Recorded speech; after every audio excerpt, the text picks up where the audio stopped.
ইরাকে এক নাস্তিকের জন্ম হয়েছিল, মাজুসি নাস্তিক মুলহিদ। সে বলে বেড়াচ্ছিল আমি স্রষ্টায় বিশ্বাস করি না, কারণ স্রষ্টা দেখা যায় না।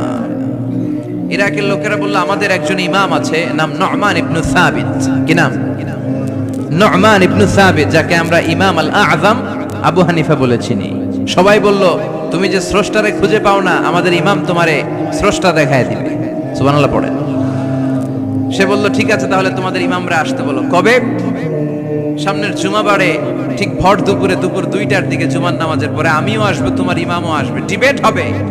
দেখি আমি স্রষ্টার বিপক্ষে আর তোমাদের ইমাম স্রষ্টার পক্ষে, দেখি কে জিতে যায়। এই ডিবেট দেখার জন্য হাজার হাজার মানুষ এসেছে ইরাকের কুফা নগরীতে। হাজার হাজার মানুষ এসেছে। ওই নাস্তিকও এসেছে যে আল্লাহকে বিশ্বাস করে না, স্রষ্টাকে বিশ্বাস করে না। সবাই এসেছে, আসে নাই শুধু ইমাম আবু হানিফা। নাস্তিক কয় তগো ইমাম ডরাইছে। কি বলে? তোদের ইমাম ভয় পেয়েছে। উনি এসেছেন 1.5-2 ঘন্টা দেরি করে। 1.5 ঘন্টা দেরি করে যখন উনি আসলেন, নাস্তিক বলে আপনার সাথে কোনো কথা নাই, আপনার তো সময়ের জ্ঞানই নাই, আপনার সাথে কিসের আলাপ?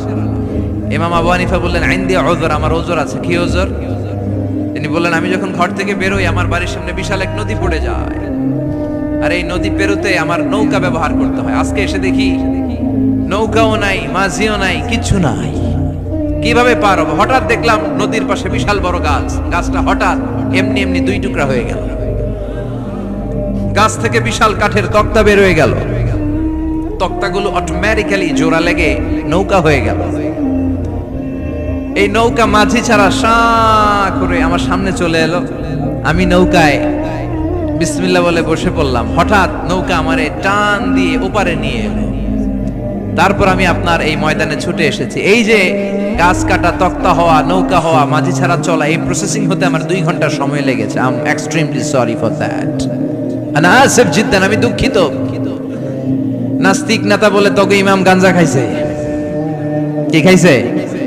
তোদের ইমাম মাজনুন জুন্না আলাই, মাথার তার সিরা নিয়ে যা। ইমাম আবু হানিফা বললেন ময়দানে আমারে গালি দিলেন কেন? পাগল বললেন কেন? তার সিরা বলে ডাকলেন কেন? মাজনুন শব্দ ব্যবহার করলেন কেন? মার্জিত ভাষা ব্যবহার করতে শিখেন। নাস্তিক বলে কেমন কথা আপনি বলেন? শিক্ষিত মানুষ, দার্শনিক মানুষ, জ্ঞানী মানুষ, ইমাম মানুষ, কোন মানুষ ছাড়া, করাত ছাড়া বিশাল বড় বড় গাছ কাটা যায় নাকি? মিস্ত্রি ছাড়া তক্তা বানানো যায় নাকি? মিস্ত্রি ছাড়া তক্তা জোড়া লাগে এমনি এমনি নৌকা হয় নাকি? মাঝি ছাড়া পানিতে নৌকা চলে নাকি? ইমাম আবু হানিফা বললেন now you are on the right track. এই তো লাইনে আসছেন আপনি। এই লাইনে আনার জন্য তো এত গল্প, লাইনে আনার জন্যই তো এত স্টোরি আমি মেক করলাম। আপনার কথা থেকেই যদি ধরি, করাত ছাড়া গাছ কাটা যায় না, এমনি এমনি তক্তা হয় না, এমনি এমনি নৌকা হয় না, মাঝি ছাড়া নৌকা এমনি এমনি চলে না, তাহলে আকাশ কেমন করে এমনি এমনি হলো? জমিন কেমন করে এমনি এমনি হলো? দ্বীপ প্রহরের জলজলে সূর্যটা কেমন করে কিরণ দিল এমনি এমনি? আল্লাহু আকবার! কেমন করে নবমণ্ডল ভূমণ্ডল সৃষ্টি হলো? কেমন করে দিন শেষে রাত্রি আসে, রাত্রি শেষে দিন আসে? ওইটা যদি এমনি এমনি না হয়, মহাবিশ্বের এই সুন্দর বসুন্ধরার সব কিছু কেমন করে এমনি এমনি হয়? নাস্তিক কয় হায় হায়, আসলেই তো আমি একটা উল্লুক্কা পাঠা, আসলেই তো আমি হাদারাম, এইভাবে তো ভেবে দেখি নাই। আসলে তো এগুলো এমনি এমনি হয় না। Someone is controlling everything in the world.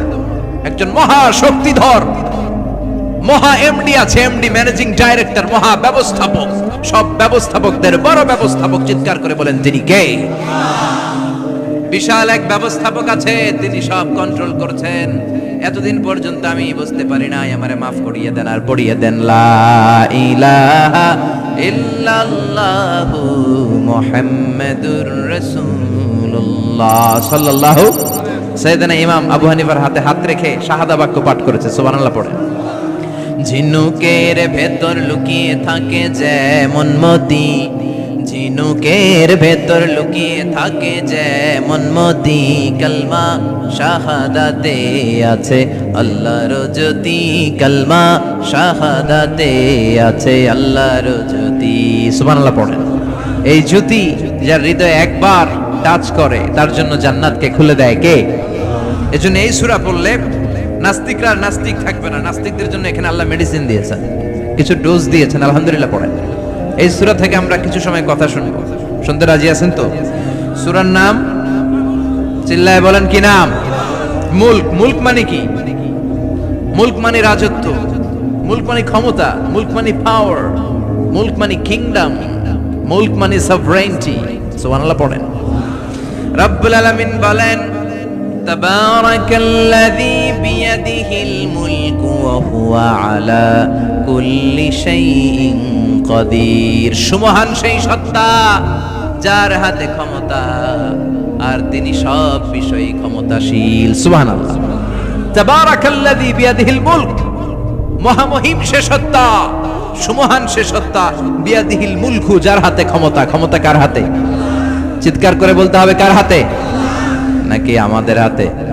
না সরকারের হাতে, পুলিশের হাতে, র্যাবের হাতে, মাশরাফির হাতে, হিরো আলমের হাতে? ক্ষমতা কার হাতে? ক্ষমতা শুধুমাত্র একজনের হাতে। চিল্লায় বলেন তিনি কে? আল্লাহর হাতে ক্ষমতা, আর তিনি হচ্ছেন সকল ক্ষমতার উৎস, centre of the all powers. সব ক্ষমতার উৎস কে? নাকি জনগণ? আমরা কিন্তু এটাই শিখি, এদেশে আমাদেরকে রাষ্ট্রীয়ভাবে শেখানো হয়, এটা রাষ্ট্রীয় কুফরি। সকল ক্ষমতার উৎস জনগণ নয়, সকল ক্ষমতার উৎস কে? উনি ক্ষমতার উৎস, তিনি ক্ষমতাশীল, মহা ক্ষমতাধর। তার ক্ষমতার সাথে কারো তুলনা হয় না। আমাদের কি ক্ষমতা আছে? কথা বলেন। বল্লা পোকার কামড় খাইছেন? হ্যাঁ, মৌমাছি কামড়াইছে? মৌমাছি কামড়াইলে চিল্লাচিল্লি শুরু করে। তো কি ক্ষমতা আছে আপনার? বল্লা কামড় মেয়েরা দেয় দৌড়ে ধরে যে মার মইটাও পারি না। কুত্তায় কামড়াইলে আমরা কুত্তারে কামড়াইতেও পারি না। কথা বলেন। আমরা নাকি ক্ষমতার মালিক। পিছন থেকে কেউ যদি বলে হুজুর সাপ, মজা করে বলছি, এতই ভয় পাইছি। আসলে যদি ফস করে আসতো সব দৌড়। স্লোগান দেওয়ার বেলায় লিল্লাহে তাকবীর, আল্লাহু আকবার, আমার ভাই তোমার ভাই, কাপায় ফেলামো নামায় ফেলামো। কথা বলেন। আর যদি পেছন থেকে কেউ আওয়াজ করে বলে সাপ, দৌড়। আপনারা কি দৌড় দিবেন? আমরা এদিক দিয়ে দৌড় দিব। কথা কন। চাচা আপন প্রাণ জীবন বাঁচানোর জন্য ভয়ে পাগল। সাপ লাগবে না, বাবা ব্যাংক চিনেন? মাইথার দিয়ে নাই বোধহয়। আছে আছে। কি করে? খালি লাফায়। 10টা ভাও ব্যাংক যদি ছেড়ে দেয়া হয়, স্টেজে 2টা আর বাকি 8টা এদিকে, ভাও ব্যাংক আর কি লাভ দিবে? এরসে লাফালাফি শুরু করবো আমরা। কথা বলেন। আর আমরা দাবি করি আমরা ক্ষমতার উৎস। কোনো ক্ষমতা নাই। একবার ডায়রিয়া হলে 3বার টয়লেটে গেলে আর চেহারার দিকে তাকানো যায় না। কারে মাফ করে দে, আই মরে যাইও, আই হাইতান ন, আছে না নাই? তো পারবেন না কেন? আপনি না ক্ষমতার উৎস, আপনি না ক্ষমতার উৎস। আরে আপনার তো কোনোই ক্ষমতা নাই। খুলিকাল ইনসানু দাঈফা, মানুষকে দুর্বল থেকে দুর্বল করে তৈরি করেছে কে? এজন্য রব্বুল আলামিন বলেন তাবারাকাল্লাযী বিয়াদিহিল মুলকু ওয়া হুয়া আলা কুল্লি শাইইন কাদির। সুমহান সেই সত্তা যার হাতে ক্ষমতা। চিল্লায় বলেন ক্ষমতা কার হাতে? আমাদের হাতে কোনো ক্ষমতা নাই। আমরা হলাম দুর্বল। আমরা কি? দুর্বলের ঘরের দুর্বল।